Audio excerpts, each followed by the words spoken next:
há uma cena que estão lá com o padre exorcista, lá com o demónio, não sei o quê. Não sei se alguma vez me vou ver assim na vida nisto, não é? Para sustos, já tenho os meus suficientes, porque a gente também apanha uns sustos, às vezes está lá 12 pessoas seguidas, não é? Depois já nem tá, às vezes já conhece a pessoa e nem está a contar. Pois. E acontecem coisas, mas...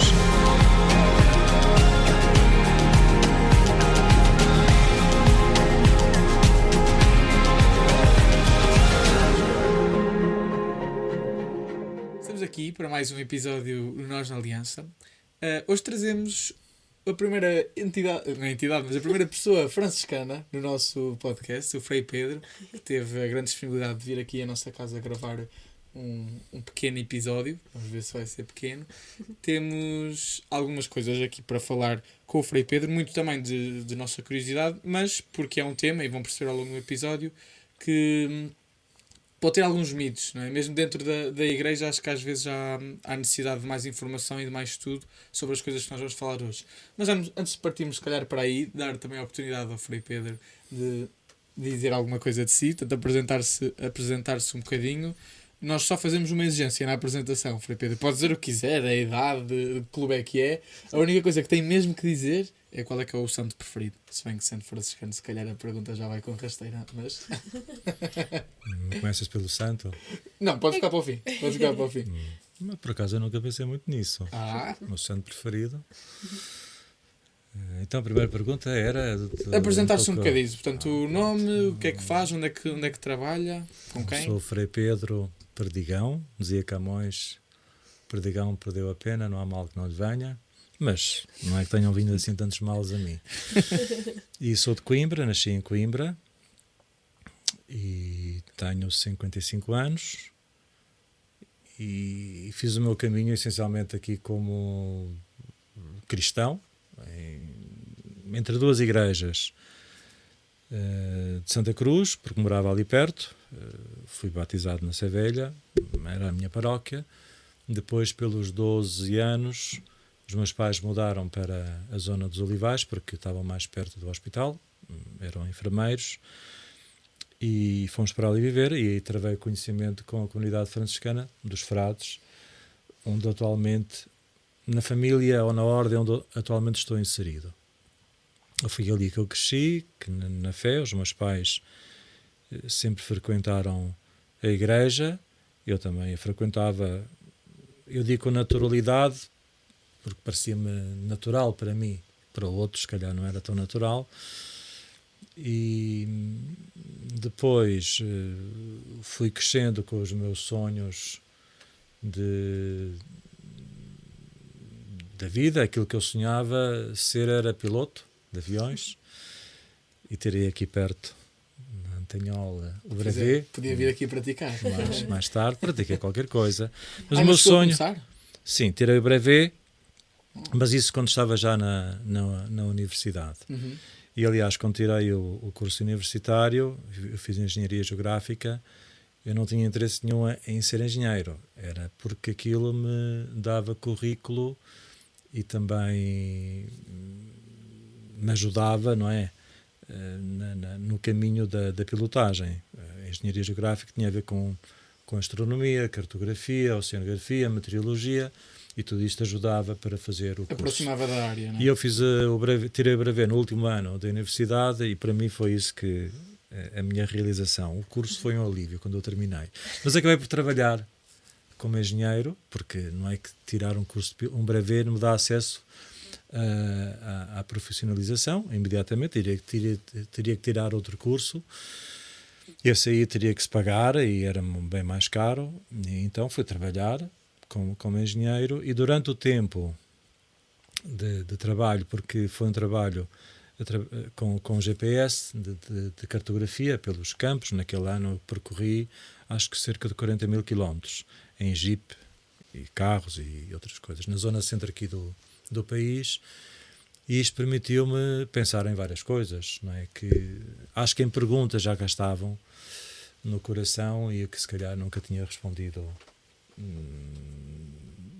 se calhar como deve ser, não é? E fez-me pensar que direção, sim, fez-me pensar muito que direção devia levar a minha vida. E depois, no fim desse ano, esta opção parecia-me que era aquela que, de entrar para a comunidade dos frades, parecia-me aquela que o Senhor me chamava e tinha que dar essa resposta. E quando isso aconteceu, senti dentro de mim que não voltava atrás. Lembro-me disto assim com uma das poucas certezas que ainda tenho na vida, não é? Depois, para onde é que eu ia, o que é que eu ia ser, se ia parar a um lado, ia parar ao outro, se estaria aqui também num estúdio assim como este ou noutros, não pensava nessas coisas, provavelmente não entraria sequer. Mas estas coisas não tinham uma importância relativa. Mas sei que nessa altura tinha a certeza que, como frade, era a minha vida. Nem pensava que viria a ser padre ou não. Isso depois seria uma coisa que viria com o tempo. Não está a escapar à questão do santo, não? Não, eu gosto muito de Santo António. Sim. E tenho pensado muito... Quer dizer, de vez em quando penso nele, temos que pensar nele também porque festejamos, não é? E vai saindo literatura aqui além, mas não há muita literatura. São Francisco tem muita literatura, até dele próprio, que ele deixou escrito. Santo António deixou os sermões, mas os sermões de Santo António eram uma espécie de...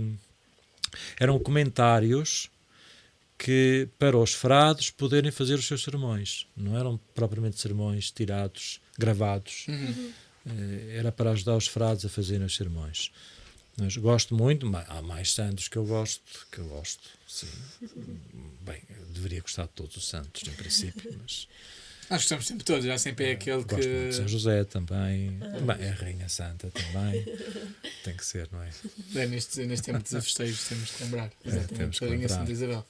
Muito bem, então, mas olha, nós podemos aqui navegar mais isto que eu achei interessante. Aos 12 anos começa a integrar-se mais no grupo dos Olivais. Foi para o grupo de jovens, já na altura havia grupo de jovens dos Sim, Olivais? é uma particularidade que tem a ver com a minha mãe. Eu lembro-me que naquela altura começavam a fazer os campos de férias.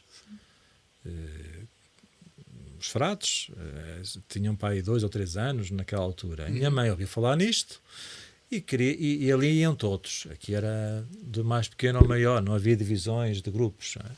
No campo era Nos todas campos as de férias idades. naquela altura era tudo que era filhos ali dos pais que estavam na comunidade. Quer dizer, não os pequeninos, mas a uma certa idade já se podia ir. Sim. E a minha mãe disse que nós íamos ao campo de férias. E eu lembro de dizer que não ia. Ela não queria, porque foi um ano difícil, aquela mudança também dos 12 para os 13 anos, e eu lembro-me que...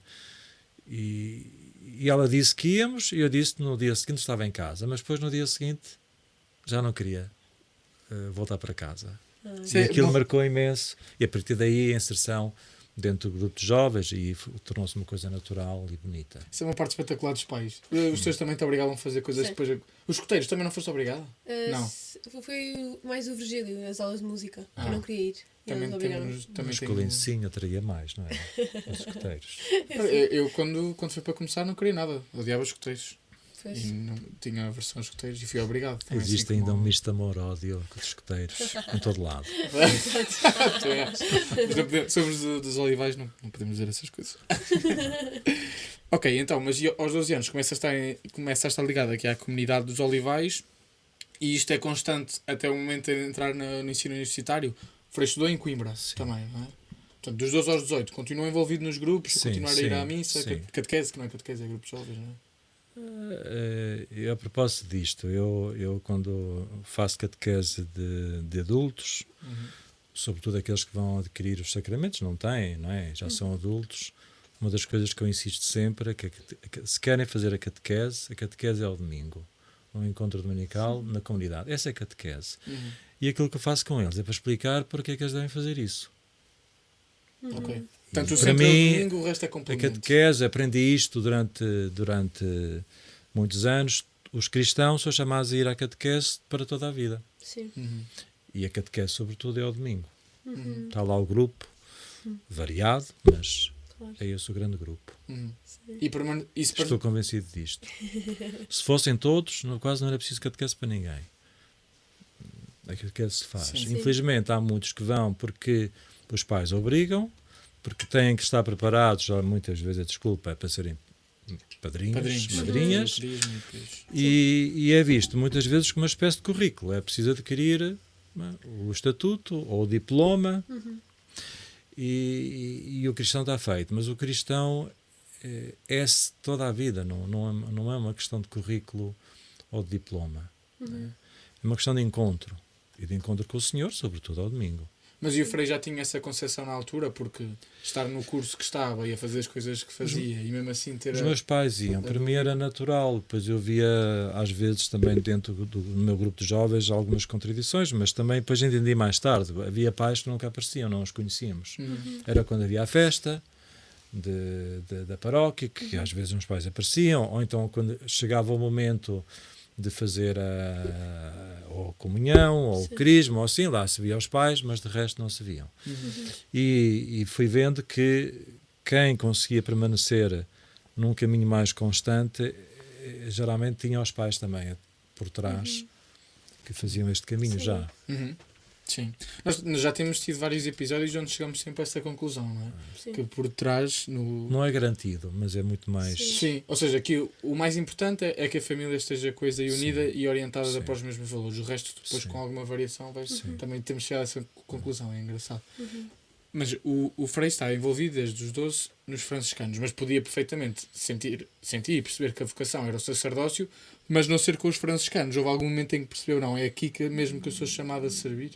Não, nunca pensei muito nisto, porque também naquela altura, depois éramos acompanhados, se queríamos, não é, por um dos freis, então tornou-se mais natural ali. Não pensei muito se queria ser monge, frade ou outra coisa qualquer. Eu tive colegas meus que entraram para os frades, mas depois a vida deles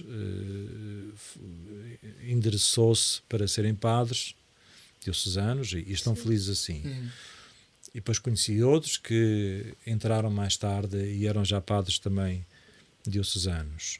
Havia alguns que não cresceram junto de uma comunidade franciscana. Depois procuraram de uma outra maneira. Eu cresci ali, pareceu-me mais natural.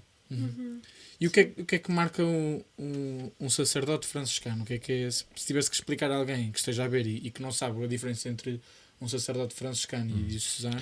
Bem, um sacerdote é sempre um sacerdote. Sim, de não valor é o mesmo, não é? Que tem aquelas funções ministeriais que nós conhecemos. Já no sacerdote é aquele que celebra a missa, confessa os pecados, não é? O sacramento da reconciliação. E depois também se encontra nos batismos, casamentos, aí pode haver os diáconos ou os bispos ou assim, mas são estes e nos funerais, não é? O sacerdote franciscano vive em comunidade, tem esta particularidade, partilha também o trabalho, partilha também um projeto paroquial e rezam juntos, não é? E depois temos também uma itinerância que não depende do bispo. Enquanto que um sacerdote fica dentro do território onde foi ordenado, em princípio, poderá mudar, mas em princípio fica ali, e a sua obediência em estar numa paróquia ou noutra depende do bispo. Um franciscano depende do provincial. Está naquele lugar ou noutro lugar. Por isso é que nós podemos sair de uma diocese para outra. Não é?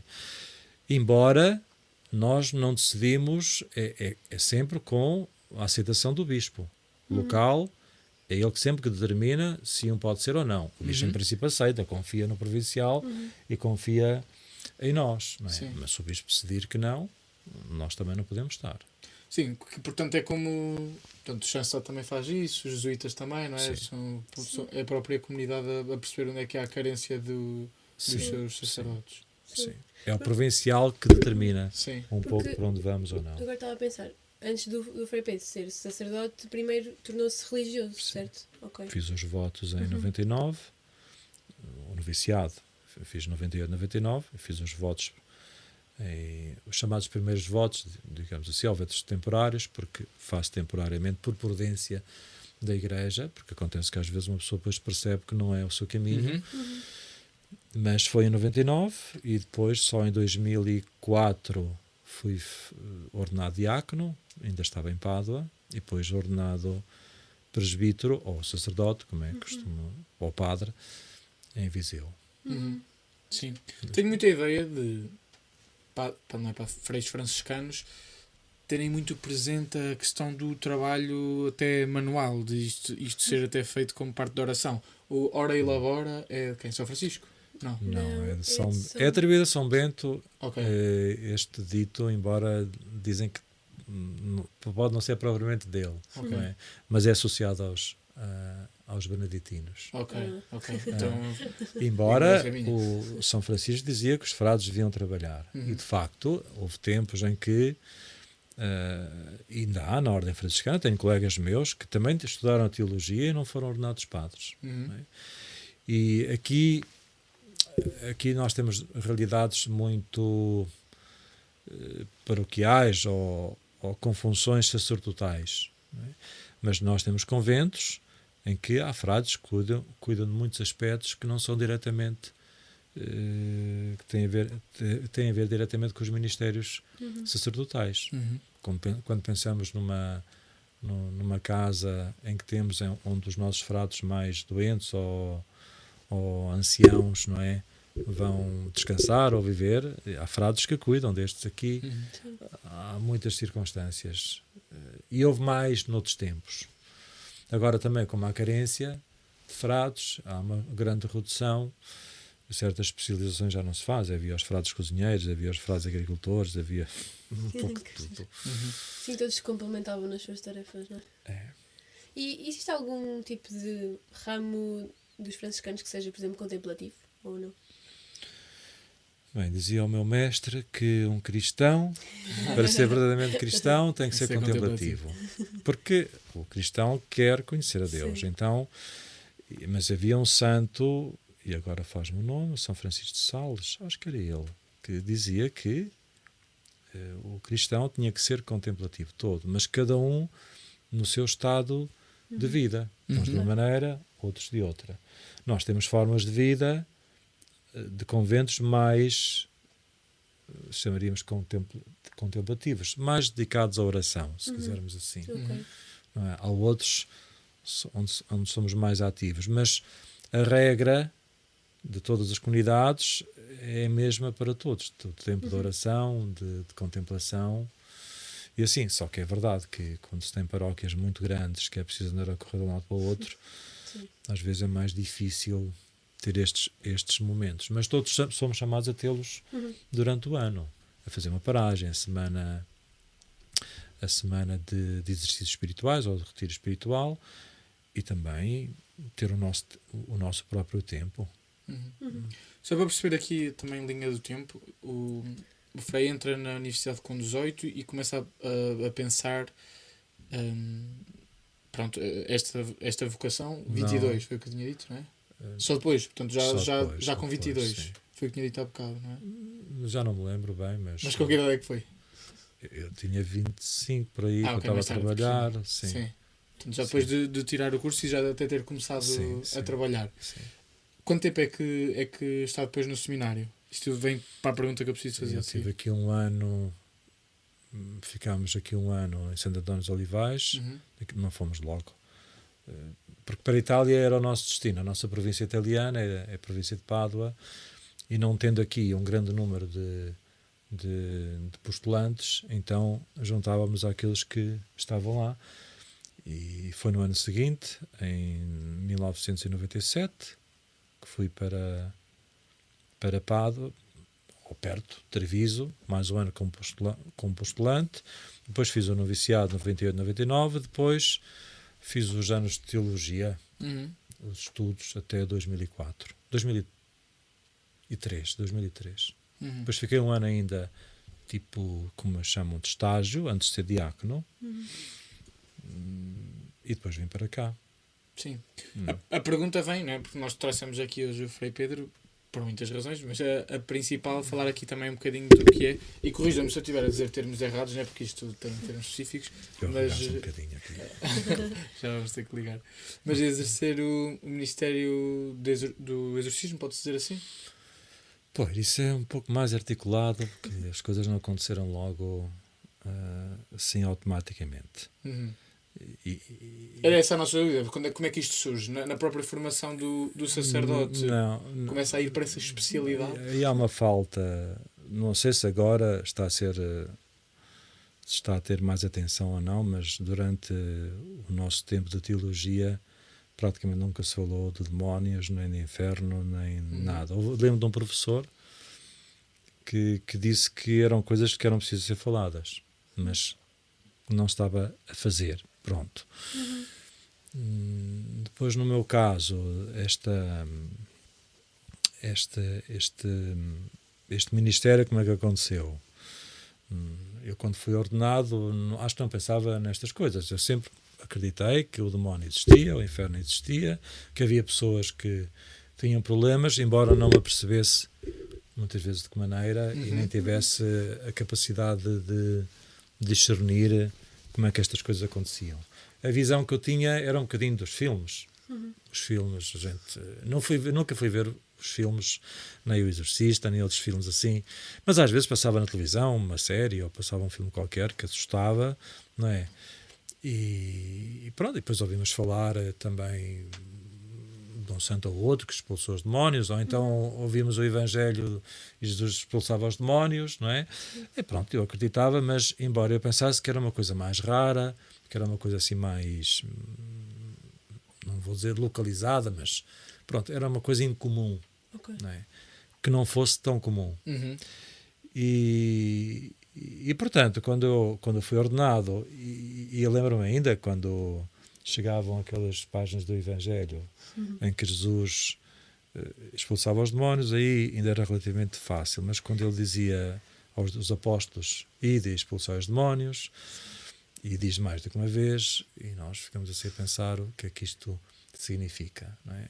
E eu lembro-me ainda também de ensinar, porque eu antes de fazer homilias ou de olhar para os evangelhos para dizer alguma coisa, ouvi muitas, porque na minha formação nós não fazíamos homilias, não é? Ouvíamos os frades e os padres que nos falavam, e tantas vezes a interpretação que se dava a estes episódios tentava-se ver aquilo como imagem, não é? Mas que hoje se interpretava a nível psicológico e psiquiátrico e pronto, ficava por aí. Não é? Eram simplesmente imagens para dizer coisas que agora as ciências modernas dizem com outra linguagem. E eu ficava assim um pouco atrapalhado. Pronto. E se eles diziam isto, ok, diziam isto. Pois lembro-me que eu fui ordenado em Viseu e o nosso convento em Viseu, não sendo paroquial, é um convento em que as pessoas nos procuram mais para as confissões. E depois vem muita gente falar disto e daquilo. Mas nos anos em que estive lá, até 2009, portanto, eu fui para lá em 2004, fui ordenado em 2005, e nos 4 anos até 2009, não me lembro de pessoas que vinham falar de problemas assim particulares. Embora, depois mais tarde, pus-me a pensar que algumas coisas eram sugestões, eram assim pistas. Mas quando fui feito reitor da igreja, fiquei ali como guardião, ou superior, como se quiser chamar, da igreja de São Francisco lá, dos terceiros, em Viseu. Eu lembro-me, quando fui um pouco preparar, tirei uma semana para mim, para me organizar um pouco as coisas, eu lembro de ter feito posso dizer, este pedido ou esta oração ao Senhor, não é? Que eu queria ser um padre segundo a pastoral do Senhor e que não queria ser muito padre de eventos. Eu nunca tive jeito, dou muito trabalho, desgastam muito e depois são coisas que passam, não é? Ficam na fotografia ou assim, mas não queria isto. Eu não sei se o Senhor me ouviu logo, se calhar precisava de alguém, não sei. Só sei é que logo nos meses em que comecei como superior ali do convento, começaram a aparecer pessoas no confessionário a falar de coisas estranhíssimas, não é? Que precisavam de ajuda e não pareciam pessoas assim desequilibradas, nem incultas sequer, não é? Okay. E aquilo começou-me a fazer pensar, não é? E eu escutando com seriedade, achei que devia procurar quem pudesse ajudar, né? E aí havia um padre que tem alguma fama cá em Portugal, para uns positiva, para outros muito negativa, sobretudo entre o clero, que é o padre Eduardo Sousa Lara, que tinha vindo de Itália acho que um ano atrás. Eu tinha ouvido falar em Nossa Senhora dos Remédios, há lá um padre que ajuda, e eu então enderecei para lá, mas depois lembro de falar com o reitor do seminário. A gente estava-se bem e damos-nos bem.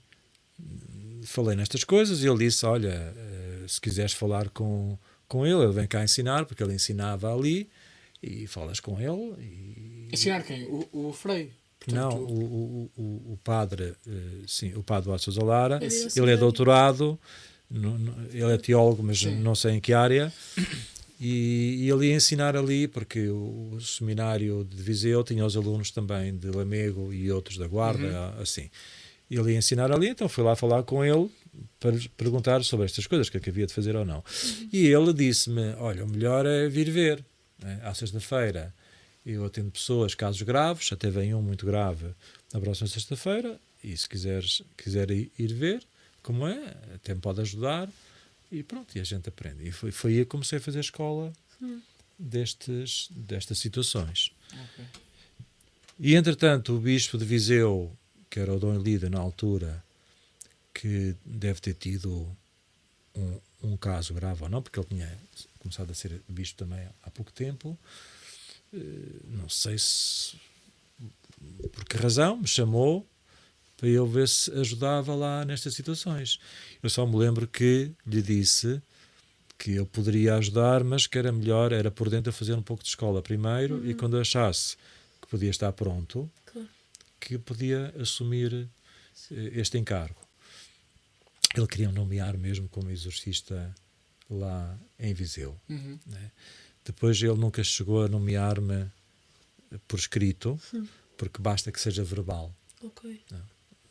E depois se alguém perguntasse, ia ter com o bispo e assim. Os bispos nessas ocasiões são meio que os exorcistas por excelência, ou não? Ou não é uma das tarefas dos bispos? Não, o bispo em si é o exorcista da Pois, diocese, é isso. como é também o confessor, não é? Ok. Quando se fala do confessor da diocese, está lá um padre, já vendo um cônego na Sé, que tinha as funções de confessar os pecados que outros padres não podiam confessar. Por exemplo, o pecado do aborto, agora todos os padres, Sim. a esta diretiva, podem confessar. Mas antigamente só os religiosos. Então as pessoas vinham ter connosco, Sim. e a Igreja dos Terceiros era uma delas. Mas há outros pecados relativos ao Papa e ao Bispo, mais graves, só esse é que podia confessar. Mas fazia às vezes do Bispo. O Bispo em si tem todo o munus. Pois. Ele tem, ele é o sucessor dos apóstolos, Ok. portanto tem o mandato do Senhor. Quando ele é ordenado, é automaticamente exorcista, não é? Só que o bispo tem tanta reunião, tanta coisa para Sim. fazer, geralmente não tem tempo para Sim. fazer estas coisas, delega a alguém. Ok. E neste caso delegou. Eu não sei se o Dom Elídio naquela altura tinha alguma experiência com isto ou não. Muitos dos bispos nunca tiveram experiências deste tipo, e lá está, eram padres antes, não tiveram experiência, não sabem como lidar. Alguns creem que é necessário dar uma ajuda, outros nem sequer creem, como outros padres não creem que Mas existe não era, fé. estou a pensar, isto não seria um assunto importante a trazer ainda na altura, pá, se calhar não tão aprofundado, não é? Porque depois também se especializam, não é? Depois de sair do seminário. Mas pelo menos abordar isto, não é? Por não Mas ser um ele desconhecido completo. está a surgir em vários países da Europa. Eu lembro-me, em Itália, havia o famoso Gabriel à Morte, não é? Que escrevia os livros. Sim.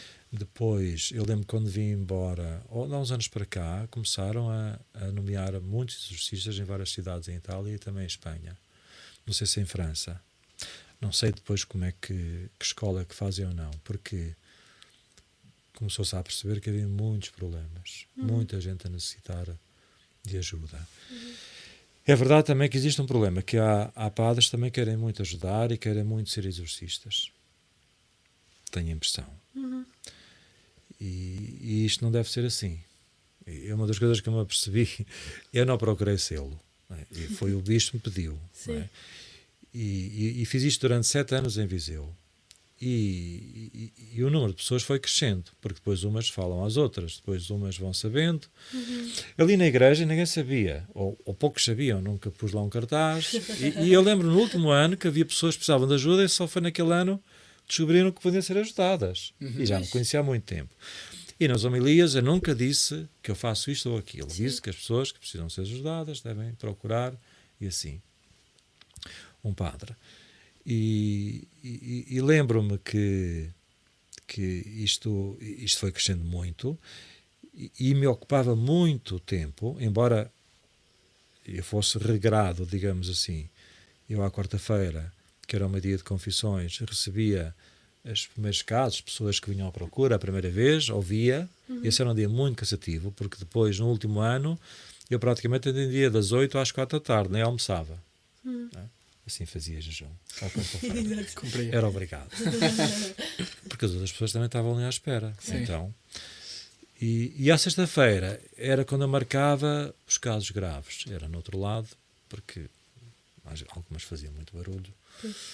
E então atendia aos casos graves. Mas lembro-me de dizer isto sempre assim.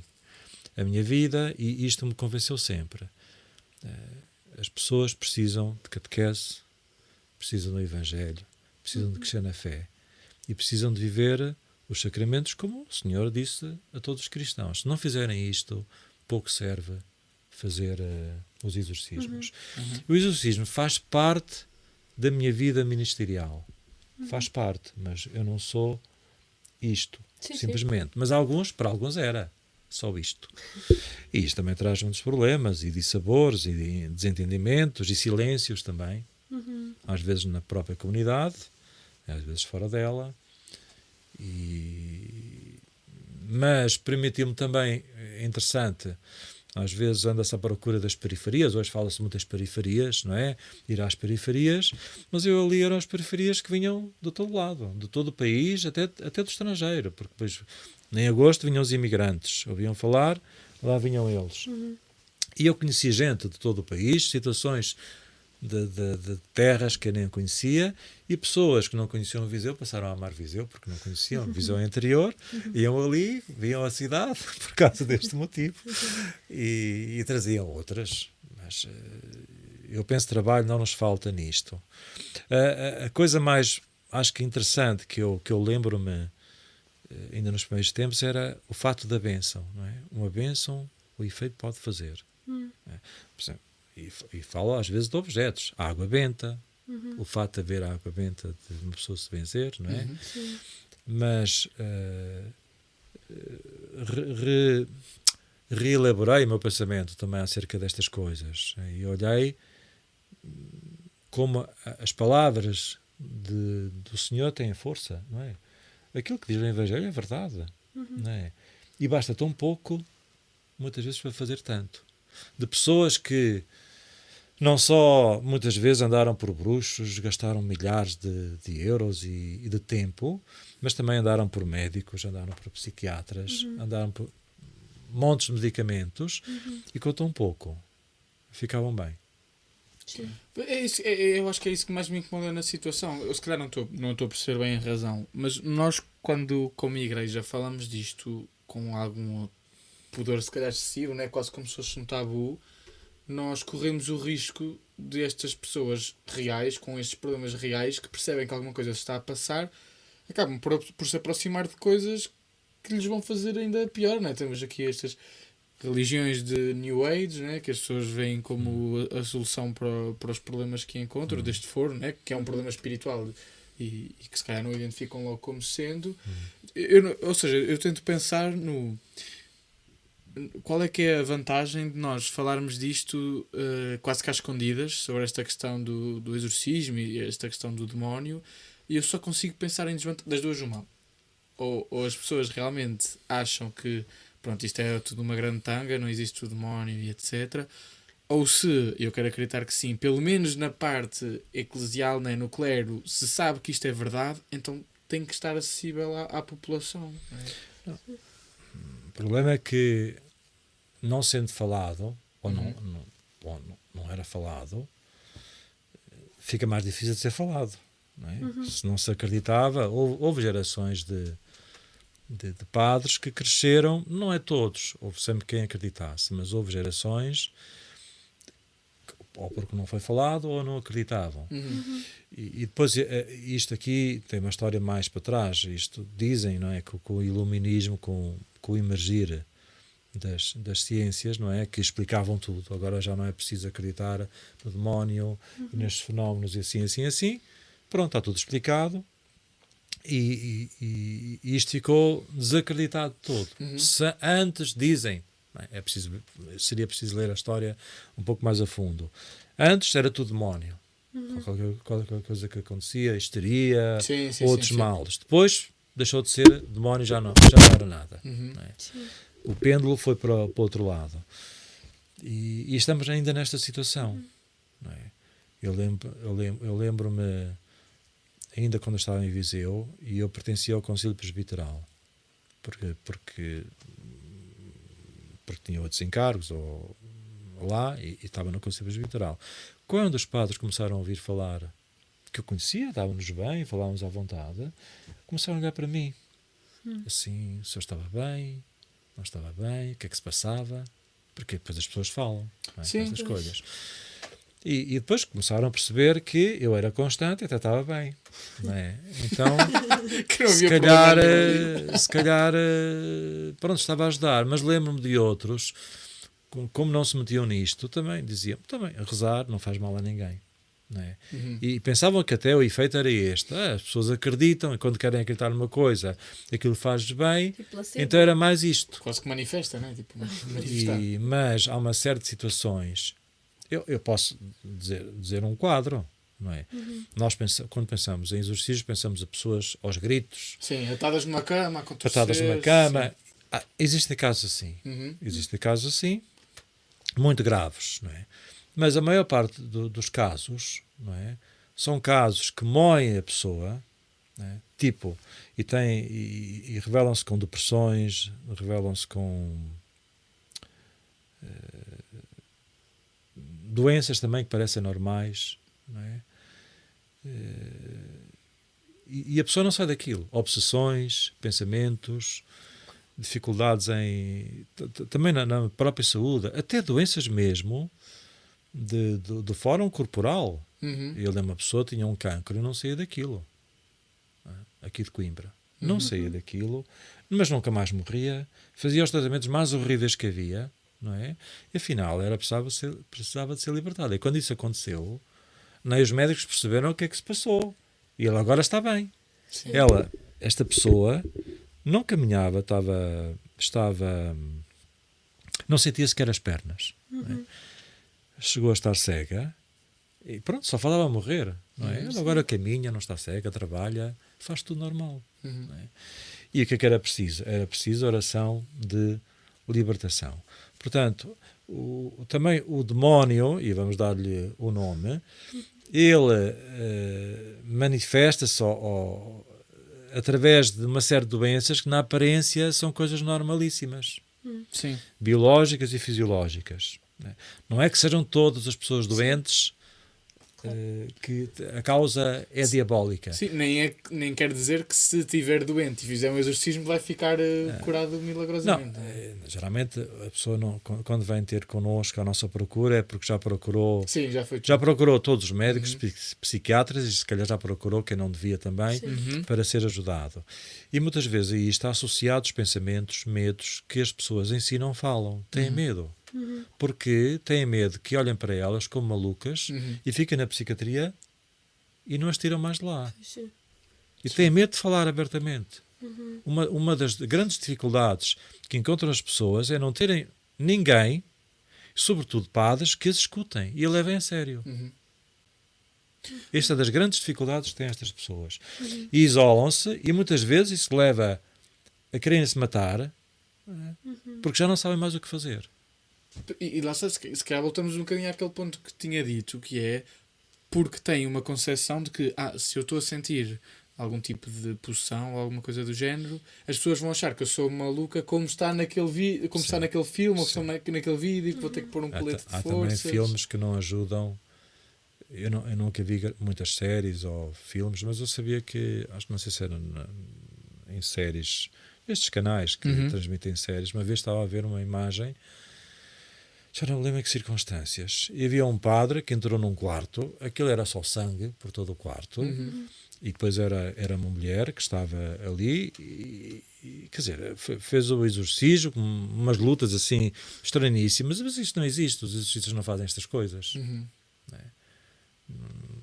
Isto aqui é para enganar, para depois até os padres terem medo sequer que haja exorcistas. Quase que ridicularizam Exato. Um exorcista nem sequer tem de tocar na pessoa. Nos evangelhos, a maior parte de Jesus não se diz que tocou numa pessoa para a libertar. Muitas vezes toca para a curar. Ele disse para impor as mãos. Não é? E nós, quando impomos as mãos em alguém para exorcizar, fazemos uma coisa que é assim, que eu vou fazer aqui demonstrar. Posso? Força. É só isto. Ou então, no fim, damos a benção. Mas se pusermos aqui a mão, não é preciso pôr as mãos em mais nenhuma parte do corpo, seja onde ele estiver mal. E o exorcismo é uma oração de libertação. Aliás, é um sacramental. Como as bênçãos são sacramentais. Não é? E outras orações estão previstas para os sacerdotes. Não é? E às vezes pergunto-me se é preciso fazer todo aquele processo, como nos dizem, e eu já ouvi falar, padres a falarem a mim, dizer essa pessoa já foi ao psiquiatra, já foi ao psicólogo, já foi ali, já foi além. E tantos problemas para fazer um sacramental. Enquanto um sacramento, como um casamento, como um crisma, como a comunhão, às vezes basta olhar para a cara das pessoas e elas estão de outro mundo, nem sequer sabem o que é a vida cristã, e dá-se-lhes aquilo como se não fosse nada. E é um sacramento. Mas isso é o que o demónio quer, que façamos isto. O sacramental é preciso fazer todo um questionário que nunca mais termina, para a pessoa desesperar e ir procurar quem lhe facilita mais a vida. E quando nós deveríamos ter já esta capacidade de perceber o que é que se passa com as pessoas, um padre devia ter esta capacidade. Não significa que depois trate todas as pessoas, mas a maior parte pode tratar. A maior parte, basta uma oração de libertação. A maior parte. Outras pessoas, se calhar, é preciso alguém mais especializado, mas que os haja. Sim, porque no fundo, Frei, e por causa daquilo que estava a dizer de ser o último, é quase que a última solução quando já há no desespero, mas no fundo, se eu estiver desconfiado que alguma coisa não está bem, pedir ao Frei que me faça uma oração de libertação, não é um exorcismo, se eu não estiver possuído, o que é que me vai... Não vou ficar mal disposto, recebo uma benção. A oração de libertação é uma coisa, o exorcismo é outra. Enquanto o exorcismo é só por mandato de bispo, é que se pode fazer, e é um sacramental, é uma oração própria da Igreja. Não é? E que não se pode fazer como os outros sacramentais, nem como os outros sacramentos, se não tivermos o mandato do bispo. É? E este sacramental, só por mandato do bispo é que se pode fazer. Portanto, são os padres que têm essa autorização. Enquanto que uma oração de libertação um padre, sobretudo, não é? Reza para que uma pessoa seja libertada. Pede. Pede. O Pai Nosso é uma oração de libertação. Livrai-nos do mal. É livrai-nos do maligno. É isso que significa. E muitas vezes é o que chega. A oração de libertação que eu faço, que é aquela que está no site do Padre Eduardo Sousa Lara, mas foi a que ele traduziu do Padre Gabriel à Morte, é um Pai Nosso que depois, no fim, especifica algumas coisas, mas é uma oração de libertação. Não é exorcismo. Às vezes as pessoas, quando vêm ter comigo, pedem ajuda, e é o que eu tenho feito ao longo destes anos, desde que vim de Viseu, faço uma oração de libertação, porque o demónio quer que nós desobedeçamos, não é? E eu poderia dizer, com tanta experiência, qual é o mal? É para ajudar uma pessoa, estou a fazer isto, mas é precisamente isso que ele quer, que eu desobedeça. Sim. E se calhar por isso é que é importante o padre que é exorcista de determinada diocese não querer ser exorcista a priori, não é? Não ter esta coisa quase de ego. Não é? Geralmente, quando queremos muito ser uma coisa, às vezes é quando não a fazemos bem. Pois é, porque a intenção se calhar não é mais pura. Já não sei que entrevista é que nós vimos de um exorcista americano, acho que foi o Dan Rahill, nunca sei se eu apelido, que ele dizia que um dos critérios, não é uma coisa oficial, né, mas que se eles viam que algum padre queria ser exorcista, que era logo meio caminhado para eles acharem que não... Também dizem isso dos papas. quando tipo, estão ali com aquela sede, não é? De ser Sim. Papa, é porque se calhar Que é não. mais difícil de saber quem é que quer ser, não é? Mas Pois. Exato. Não digas isso ao Tiago, Mas que ele uma fica já coisa triste. que por acaso eu ouvi e também é importante é a questão não só da obediência, porque é uma coisa que lá está, se fala sempre que o demónio quer sempre atacar, não é? Obediência ao bispo ou pronto, a um superior, mas também a preparação do próprio padre, ou seja, um padre ter a confissão em dia e ser Sim. uma pessoa que está... é um dos aspectos também que às vezes trava um bocadinho, não digo o desejo, mas o desejo de se meter nestas coisas, não é? E depois circula um pouco. Eu lembro-me mais de ouvir histórias, nunca ouvi um padre assim falar diretamente, mas tipo o pensamento, se eu estou ali a fazer esta oração, pois o demónio vai contar os meus pecados. Já vi que supostamente isso poderia E acontecer. conta, Ok. mas só conta se não tiverem sido confessados. Sim, exatamente. Depois de Isso. confessados, o demónio não pode contar nenhum.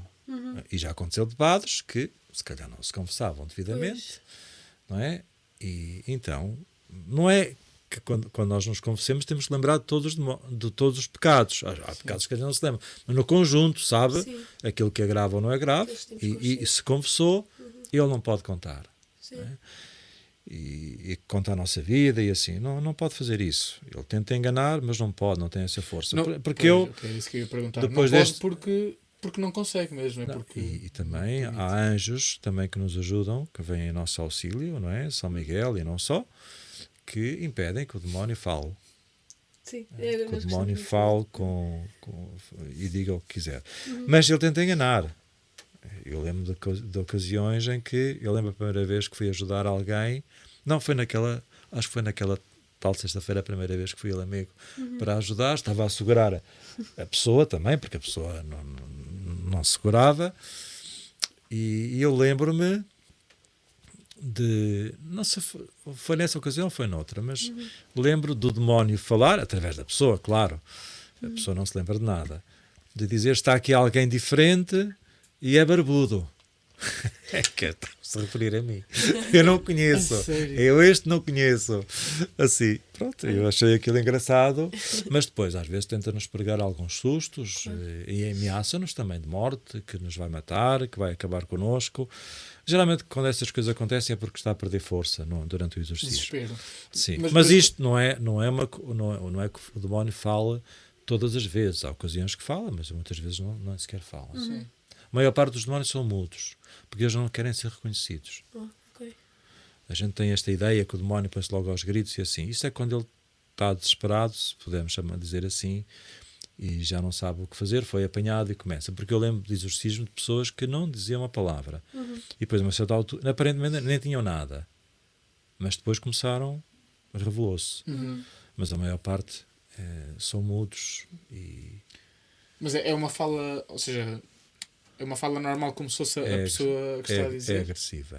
Não é? Mas mesmo a na pessoa voz, não nota-se sabe alguma sequer. diferença? Nota-se. Ok. Nota-se na fala, nos gritos. Há certos gritos que mesmo a pessoa que quisesse, acho Que não se não nota sei que é daquele corpo, não é? não sei se conseguia. Sim. Força também, Uhum. gente pequenina, franzina, que ninguém conseguia segurar. Mas também neste aspecto está previsto no exorcismo, aliás, nos exorcismos não está previsto que a pessoa tenha de estar presa numa cadeira, nem que tenha que haver 5 pessoas a segurá-la. Porque a força que a pessoa faz, ou que o demónio faz através da pessoa, é proporcional à força daqueles que a seguram. Se eu estiver sozinho, Vai o Senhor conseguir ter- proporciona-me Ok, que eu ok. sozinho seguro a pessoa. Ok. Se tiverem 5, aqueles não vão poder, mas é proporcional. Eu Ok. tive ocasiões que não tinha ninguém e pronto, Uhum. tive que o fazer na mesma. Mas pronto, também não tive ocasiões, como há algumas histórias que eu ouvi falar, mais particulares, mas o Senhor também envia as pessoas conforme aquelas que também, se calhar, eu conseguiria combater. Uhum.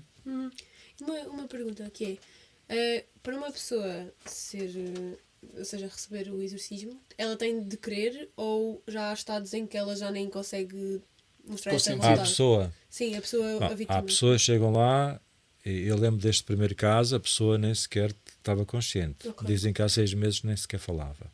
Ok. E de facto começou a falar ali, aos gritos, e a dizer coisas e assim.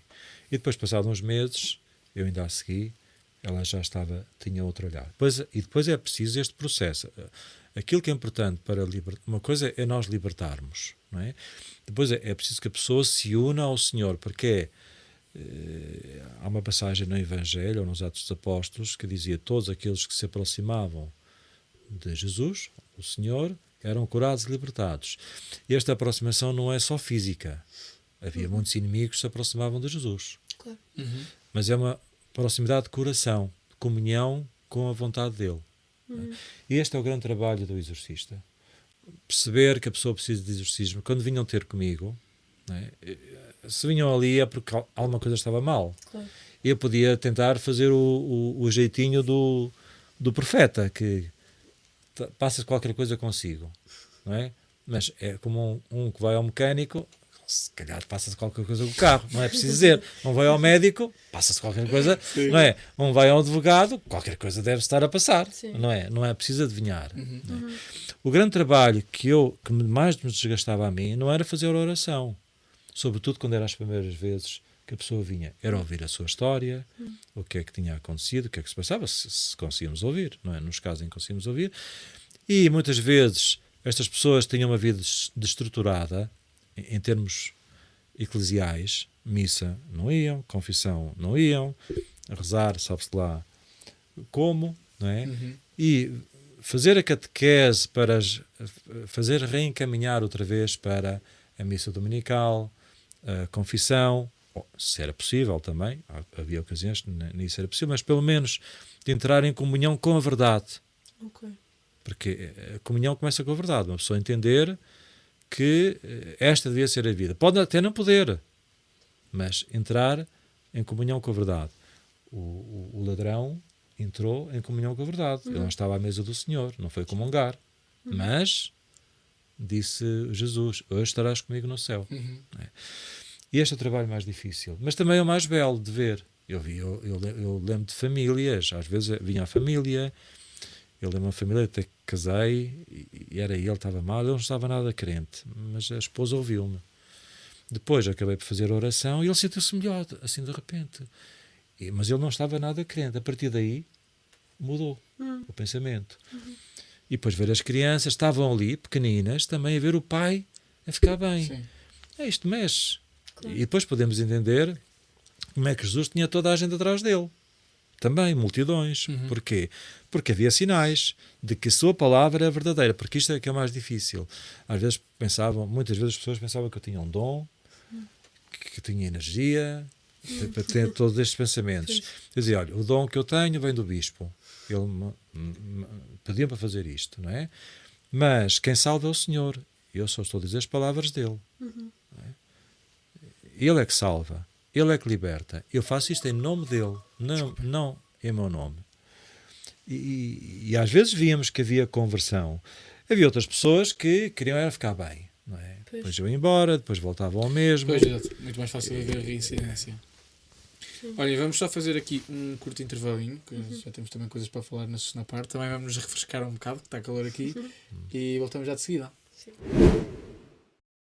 Vamos de volta para a segunda parte no episódio aqui com o Frei Pedro, e vamos começar assim já com uma pergunta assim, para ir mesmo ao profundo, não sei, para ir ao profundo, que é ao Frei Pedro. Nós falamos destas coisas, às vezes coisas assim.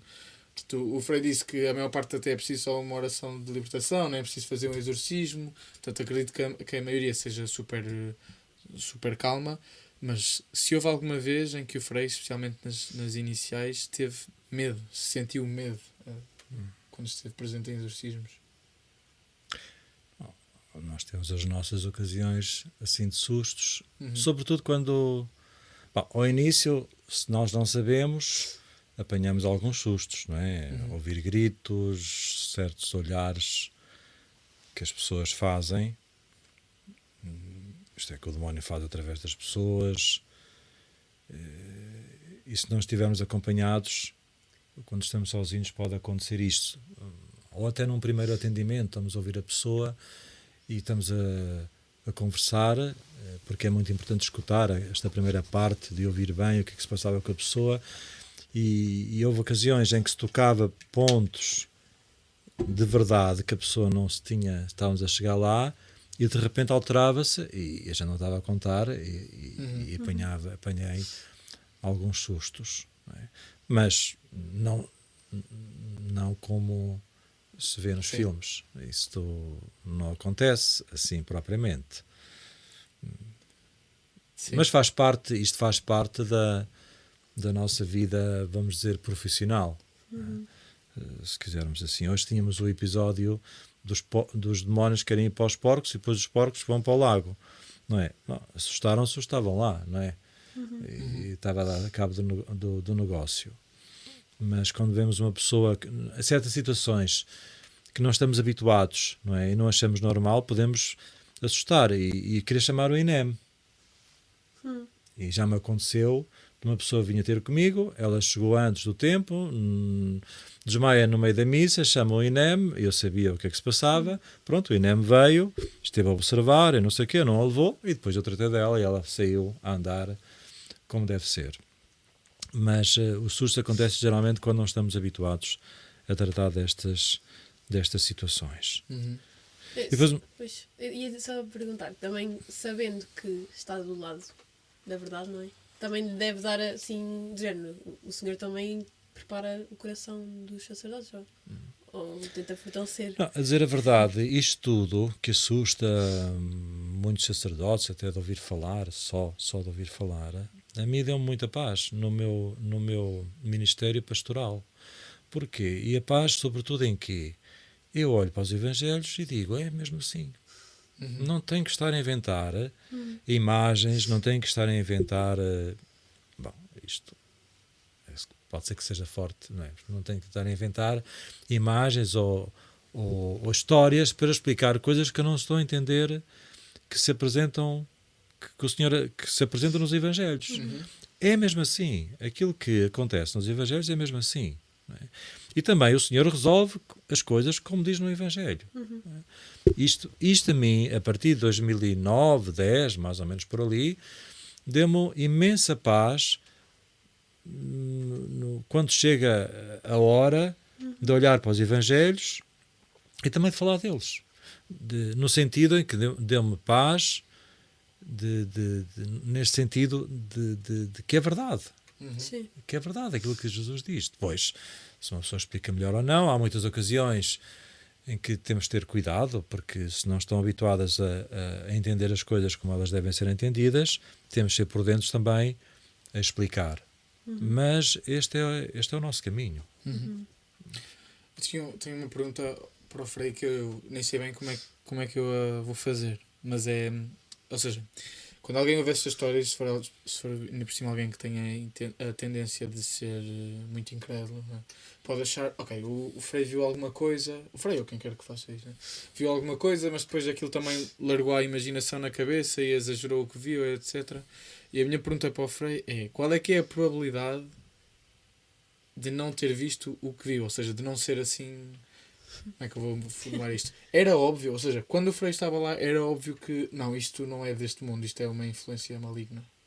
Pode não ser tão óbvio para as pessoas que estão ali, se calhar a acompanhar ou até uma primeira vez. Mas há coisas que são mais evidentes, há outras que não se vêem. A pessoa sente. Ok. Uma coisa típica ou perguntas que eu costumo fazer às pessoas que vêm uma primeira vez, se elas vão começar a ali aos gritos e coisas parecidas, não é? Mas geralmente quando vem uma pessoa, começa a contar a história, o que é que se passa ou não se passa, eu pergunto, costuma ter dores de cabeça que não passam, tipo enxaqueca, tomam todos os comprimidos, tomam tudo, aquilo não passa. Se têm problemas nas costas, e estou a falar de cervical, peso nos ombros, e não passam, e pergunto se fizeram alguma coisa, algum exercício, tiveram alguma lesão, e geralmente não tiveram nada disso. Ou se têm problemas de estômago, sentem infartamento, ou não. E geralmente isto tem a ver com o quê? Com coisas que lhes deram a comer, em que puseram qualquer coisa de malefício e que isto altera também o que sentem no estômago. São 3 coisas típicas. Pois há depressões, obsessões, cansaços, acordar às 6 da manhã, por exemplo, com frequência, e não consegue dormir, não é? Que é a chamada hora oposta às 3 horas da tarde. Não é? O senhor morreu, e quando morreu o demónio já não podia fazer nada. Às 3 da tarde, então a hora oposta Ai, 3 da manhã. é 3 da manhã. 6 da manhã. E acontece muitas vezes que as pessoas acordam por essa hora, entre as 2 e as 3, acordam quase todos os dias. Coisas assim. Depois vêem-se coisas que sim, que nós não esperámos ver. Eu lembro uma vez de um jovem que a pele dele se alterava como ficava com o padrão de uma serpente durante a oração, depois desaparece. Aquilo depois, terminada a oração, aquilo também. Mas o que é que eu vou fazer? Gravar? Nunca gravo. Pois, não vou sim. gravar isto nem filmar. Não é? Já quiseram, houve quem quisesse fazer um programa qualquer, e numa fase que as televisões andavam à procura de exorcistas, eu queria fazer um programa e exorcismo em direto. Isso não se pode fazer, mas lembro de coisas do género, já não falo dos gritos, nem de outras coisas. E que assustam, sim. Não podem gravar, mas quando há um exorcismo tem que ser comunicado, tem que ficar escrito o que é que aconteceu, ou a igreja não pede isto? Não fica nada gravado, nem fica nada escrito, porque é quase como uma confissão. Ok.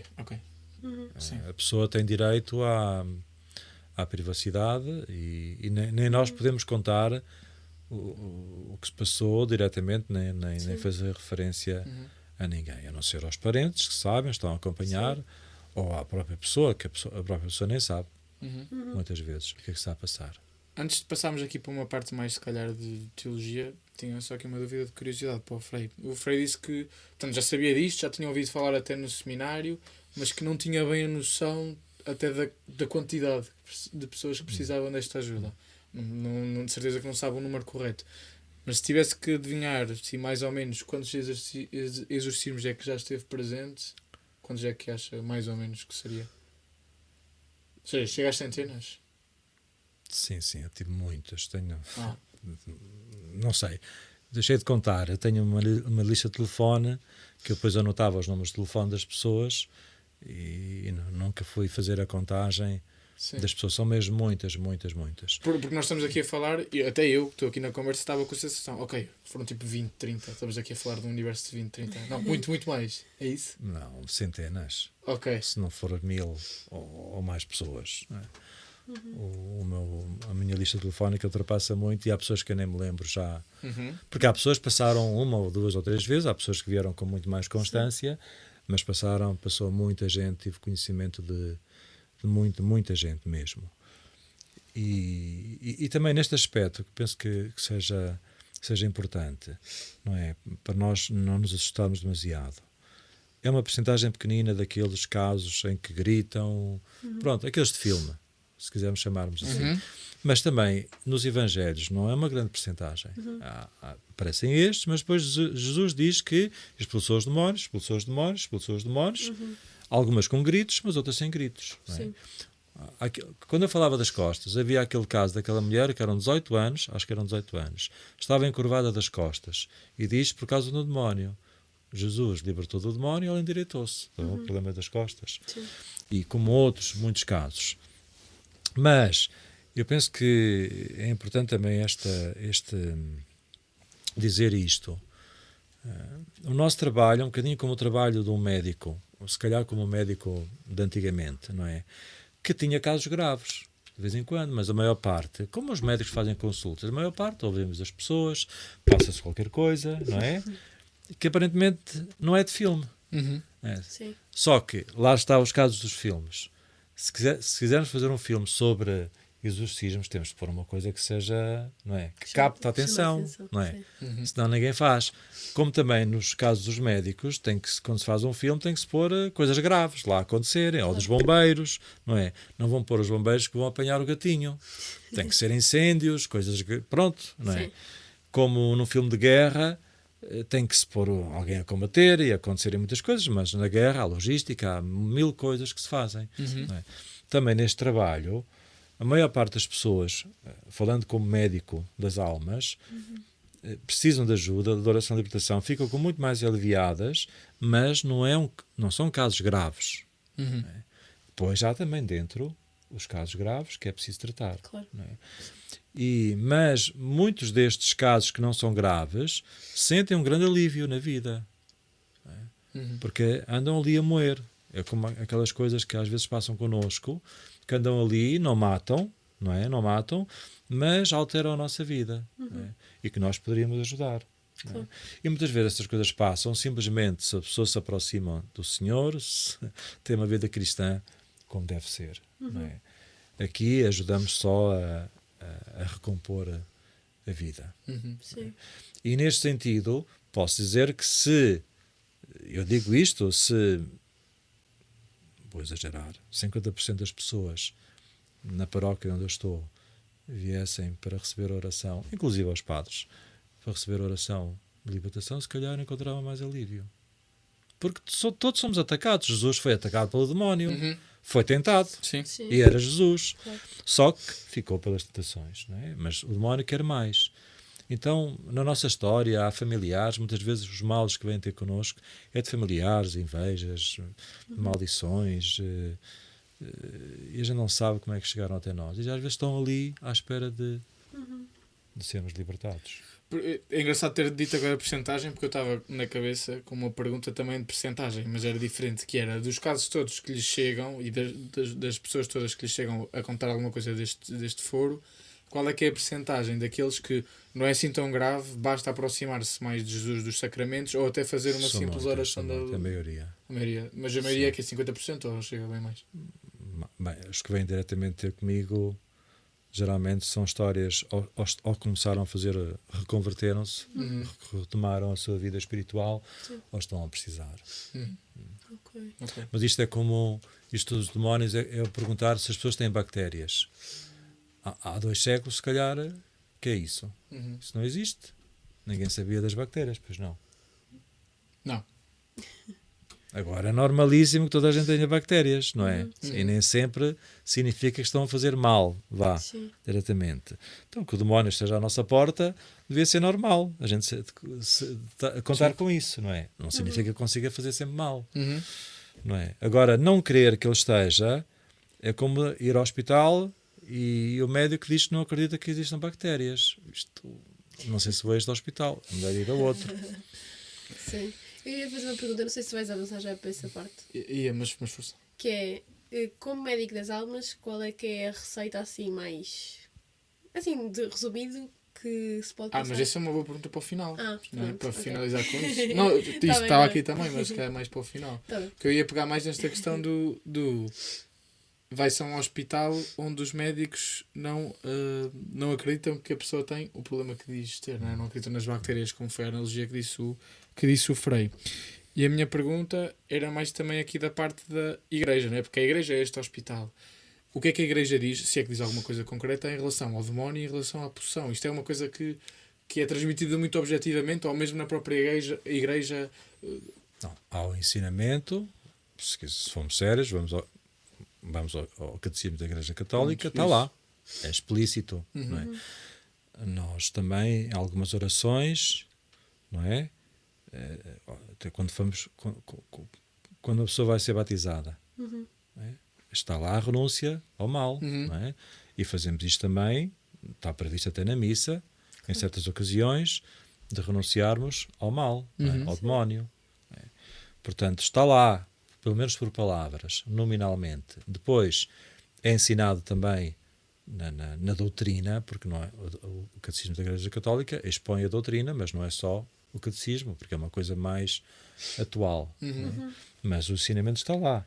Só que, às vezes, também como os remédios estão lá, mas às vezes funcionamos como às vezes, ou estamos a funcionar como um hospital que tem na montra uma série de coisas que o farmacêutico já não sabe o que significam, nem sabe para que servem. É? E que poderiam ajudar bastante. São remédios antigos que parecem que ficaram por lá e já ninguém sabe como pegar naquilo. Já ninguém lê a bula. Mas estão lá. Estão lá. Mas lá está, não estando habituados a lidar com isto diretamente, porquê? Porque o demónio, como sedutor que é, usa a verdade. Ele encobre a sua mentira, isto é, a sua presença, através de muitas verdades. É assim que se esconde. Por isso é que é difícil também de ser apanhado. não é? Mas como é que é apanhado a maior parte das vezes? Se nós permanecemos na verdade. A verdade vos libertará. E o exorcismo é ajudar a pessoa a chegar à verdade. E neste sentido, a pregação é muito importante. A pregação, o que quer que seja. Porque também São Paulo é a fé no exorcismo. No livro dos exorcismos diz que é a fé que salva aquela pessoa, que a liberta. Então a fé tem a ver com a verdade, confiança em Deus, não é? De conhecer a Deus. Se encaminhamos para Deus, as coisas começam a acontecer, a libertação começa a acontecer. O resto é uma coisa simples, não custa muito. São coisas assim que toda a gente pode fazer, talvez não é? Mas é a coisa mais simples. Sim. Para entender também um bocadinho o outro lado, ou seja, a postura que se calhar tem uma posição contrária do Frei e também um bocado da nossa parte pessoal, em que é que uma pessoa, um sacerdote ou um leigo comum se pode basear para dizer que não existe Satanás, ou seja, que é uma figura não literal, ou que não existe inferno? Pela tradição não é? Claramente. Portanto, o que é que se baseia esta corrente, vou dizer nova corrente, né? porque é bastante propagada atualmente, mas o que é que se pode basear nisto? Se calhar porque também alguns que deviam ensinar que existe ensinam que não existe. E ainda há uma grande confiança nas figuras sacerdotais. E sobretudo quando somos mais pequenos ou mais ignorantes até. Não é? E vamos, por necessidade, aqui ou ali, e se insistem em dizer que não existem, não existe o demónio, não existe o inferno, pronto, há pessoas que depois acabam por acreditar. Aliás, no tempo de Jesus havia o debate entre os saduceus e os fariseus, que também Jesus se viu ali no meio e também Paulo, sobretudo. Mas os evangelhos dizem, os saduceus, que era a casta sacerdotal, não acreditava na existência de anjos, não acreditava na existência de demónios, porque os demónios são anjos decaídos, e não acredita, portanto, também no inferno, e não acreditava na ressurreição. Portanto, já acontecia no tempo de Jesus. O que lhe dificultou também a vida. A ele, lê-se nas entrelinhas dos evangelhos. E hoje continua a acontecer o mesmo, porque o demónio é sedutor. Ele a maior conquista que ele fez é fazer-nos pensar que não existe. Sim, É como um espião, sim. não é? Agora estamos em tempos de guerra, não é? Quer fazer pensar que não existe como espião, que é outra coisa. E acho que a sociedade acreditou tanto nisso ao ponto de, agora que às vezes por exemplo, alguns artistas mesmo de cantores e tudo mais, que fazem caracterizações claramente satânicas, ou seja, mesmo põem aquela coisa dos corninhos e não sei o quê, aquelas fazem coisas. pactos também. Sim, e que mostram isso à luz do dia, que é óbvio para quem sabe que existe, não é?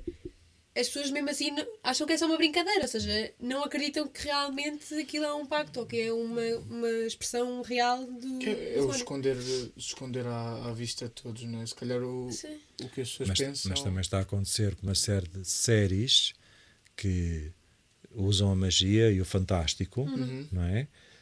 Para também, porque isto desacredita, faz medo ao mesmo tempo, mas faz-nos pensar que é todo um mundo mitológico. Exatamente. Claro. Sim. Que é giro, luta do bem contra o mal, mas é uma questão mitológica. E aqui também acho que há raízes diabólicas, não é? Para fazer crer que estas coisas não existem. Por acaso, já não sei quem é que vi no outro dia no Instagram que colocou esse prompt no chat GPT e que era do género chat, se fosses o diabo, como é que dominavas a população mundial? Uma coisa do género. Então era o chat a descrever. Primeiro faria com que não acreditassem que eu existia, para poder operar sem ninguém desconfiar que era eu. Já não sei os passos. É inteligente ou. Não, esqueci, não vou dizer. Não, porque às vezes há ferramentas que depois acabam por fazer mal àquele, se calhar, vira-se contra o próprio. Que se calhar, não sei o que pensaram, não é? Mas há ferramentas que são feitas para pensarmos que vamos progredir numa certa direção, depois a ferramenta acaba por ir buscar coisas que o Criador não está a contar. Sim. Ainda bem, damos graças a Deus por a inteligência artificial dizer as coisas também. Eu acho que ela diz um bocadinho o que nós queremos ouvir, às vezes. Não, mas isso está certo. Sim. Pelo menos essas partes. Sim, sim. E, ok, portanto, se o Frei tivesse que dizer, na sua opinião, qual é que é o risco disto para a sociedade atual e para a comunidade cristã, como é que descreveria? Portanto, onde é que nós podemos chegar se continuarmos numa desculpabilização, não sei se é desculpabilização, mas numa Relativização. Sim, relativização do mal, do diabo e até do inferno, né? Do próprio conceito do inferno. Nós já estamos a chegar muito longe. E o que acaba por acontecer é que as pessoas depois acabam por acreditar em tudo, porque todos têm necessidade de acreditar em alguma coisa, né? Em algo que seja bom, antes ou depois, e depois procura-se ou não se deve procurar. E hoje estamos num grande pântano. Eu vejo pessoas que acreditam em tudo ao mesmo tempo, né? E andam baralhadas de todo, né? E confundem bem com mal com bem. Estas questões, por exemplo, eutanásia, aborto e por aí afora. Eu vejo cristãos que acham que vão bem, que Deus até quer assim, para não falar já nos aspectos familiares, relacionais, homem-mulher e tudo o resto. Acham que é um bem. E que é o próprio Deus que fez as coisas assim e quer as coisas assim. Sim. Isto é uma grande mentira.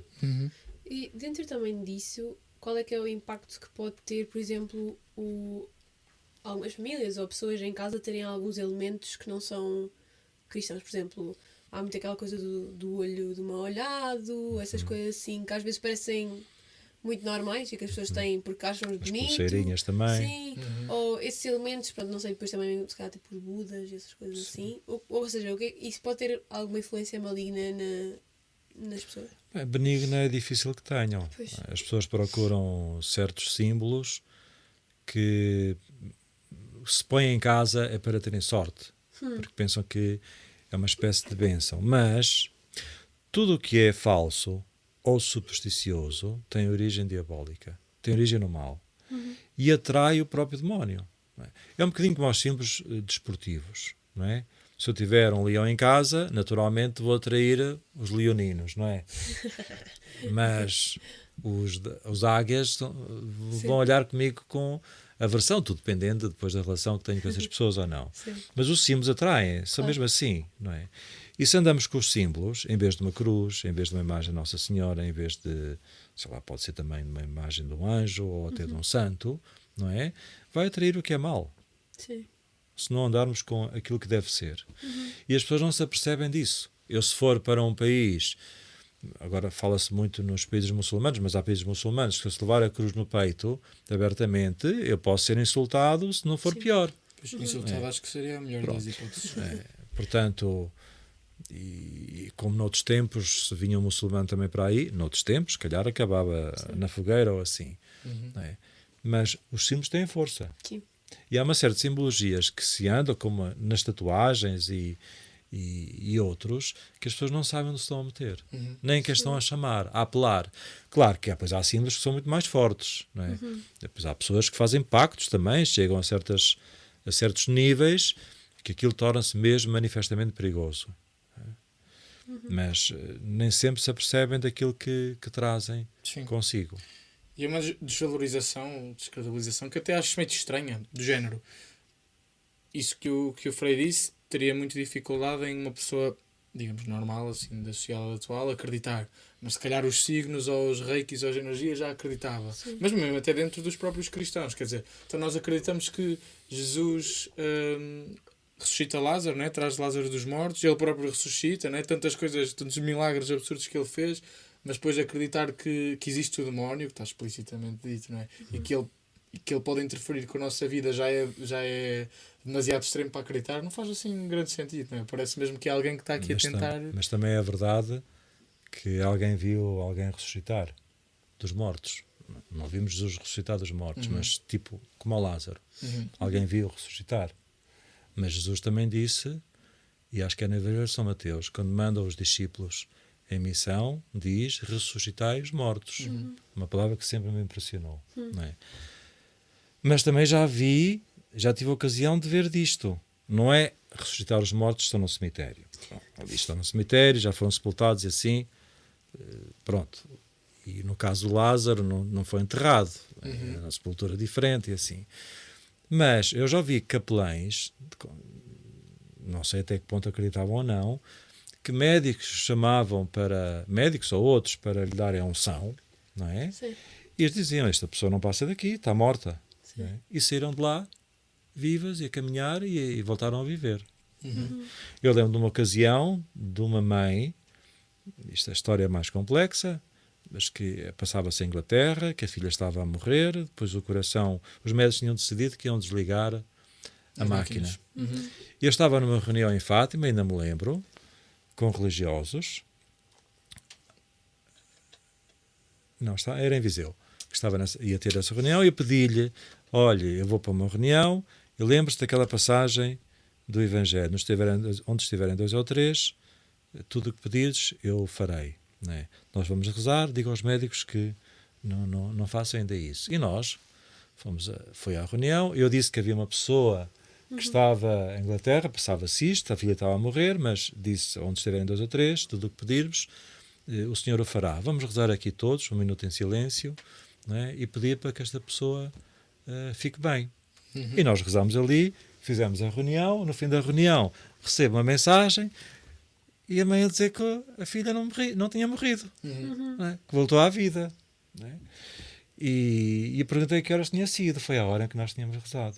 Portanto, eu não vi esta pessoa sequer. Sim. Nunca vi, mas há coisas que são incríveis. Sim. Mas mesmo que eu conte, e às vezes já contei, várias coisas que aconteceram a várias pessoas que recuperaram a vida, que estavam como mortas ou iam morrer, não havia hipótese nenhuma. Ficam a olhar para mim, a perguntar-me se eu estou a inventar, onde é que fui buscar aquilo. Quem não quer acreditar não vai acreditar. E é a solidão que muitas vezes eu sinto. É isto. Pois. Que até da parte dos próprios colegas, porque também não viram, ficam assim com o queixo caído. E às vezes quando se vê, as pessoas passam a acreditar. Mas a mim não importa. A mim importa-me que as pessoas fiquem bem, e isso é que me dá alegria que a vida torne a correr dentro do coração delas. Acho uma linda história para terminarmos antes da pergunta da Maria Inês, para fechar aqui. posso fazer? Força, então. Já sei Então, depois enquanto médico das almas, qual é que é a receita assim simples que passa... Não digo às pessoas que até que tenham mais esses problemas espirituais, mas aos cristãos, qual é que é a receita até de profilaxia, ou seja, de prevenção, não é? Não de cura da malaria. Então, Jesus disse isto aos apóstolos, que depois, para eles depois fazerem o mesmo com aqueles que viessem a seguir a eles. Não é? Quando os chamou, gosto sempre daquela passagem de Marcos, em que Jesus chama os apóstolos, chamou-os para estarem com ele. Portanto, primeira coisa, o Senhor chama-nos para estar com Ele. E o estar com Ele é, sobretudo, e mais intimamente e mais importante, é à volta da sua mesa, que é na Eucaristia. Chama-nos para estar ali com Ele. Porque é a vida familiar. A gente quer estar com uma família, o lugar mais importante é a mesa de casa deles. Toda a gente vive à volta de uma mesa. Então, para estar com Ele. Também é a vida de oração. Esta oração significa de relacionamento. Escuta-se a sua palavra e Ele escuta a nossa. É recíproco. E crescemos assim. Escutando a palavra dEle, e com alguém que nos ajuda a compreender esta palavra, por isso vivemos em comunidade, chama-se missa, não é? Depois somos chamados também a anunciar. A gente daquela mesa vai para a nossa mesa de casa. E depois vai para outras mesas também, onde anuncia esta palavra. E depois também disse para curar e libertar. E todos nós podemos fazer isto. Não é preciso ser todos exorcistas, nem todos padres, ou assim, porque a cura faz também porque nós pedimos. E também a libertação. Houve grandes santos, acho que era Santa Catarina de Sena ou Santa Rita de Cássia. que os exorcistas não conseguiam em certos casos, pediam a ela e ela libertava, mas ela não fazia o exorcismo, ela pedia ao Senhor que fosse libertado. Intercessão. Portanto, a vida como a imagem do hospital, não é, que o Papa Francisco deixou, mas eu pensava já nesta imagem antes, mas ele também era mais velho do que eu, portanto, se calhar já tinha pensado nisso antes. Mas é uma imagem que eu gosto. Gosto desta imagem porque no hospital, o hospital serve para quê? O hospital serve para curar e também tratar. E também, às vezes, estão lá dentro. Não é? Mas nem todos fazem as mesmas coisas. Não é? Mas todos são importantes nas suas funções. Às vezes o que acontece na igreja é que o padre que devia estar no consultório ou na sala de cirurgia, não é? Passa a vida na administração. Sim. E na administração, o que é que pode fazer? Que é um dos grandes desgastes hoje em dia. Passamos a vida nas administrações.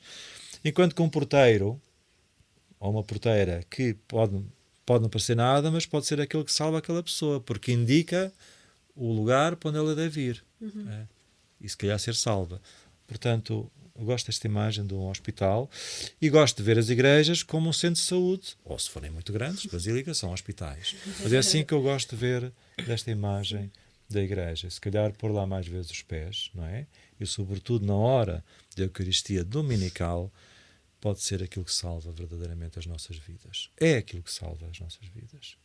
É aquilo que salva a minha vida. Às vezes, em brincadeira, perguntam-me: "Oh, Sr. Padre, como é que está? Oh, Frei, como é que está?" Mal. Não estão... É por isso que eu venho à igreja. Estou sempre cá. Para quê? Para o Senhor me salvar, para o Senhor me curar. Eu sou um daqueles doentes que não tem cura. Não é? E o Senhor chamou-me para estar sempre aqui dentro. Não é? Aqueles velhinhos que estão sempre no centro Está de sempre saúde. no centro de saúde, exatamente. Eu gosto também desta imagem. Sim, é por brincadeira, mas depois faz pensar um bocadinho. É verdade. Frei, muito pessoas. obrigado pelo Eu testemunho. que agradeço. E também pela Deste coragem, né? projeto. De partilhar estas coisas. E pronto, vamos nos vendo. Já está por Lisboa, não nos vamos ver tanto. Às vezes a gente cá se encontra, mas é verdade. É verdade. Mas pronto, está a missionar. Obrigado a Não é vocês preciso. e boa continuação com este programa. Obrigada. Muito obrigado. Tá bem? E adeus.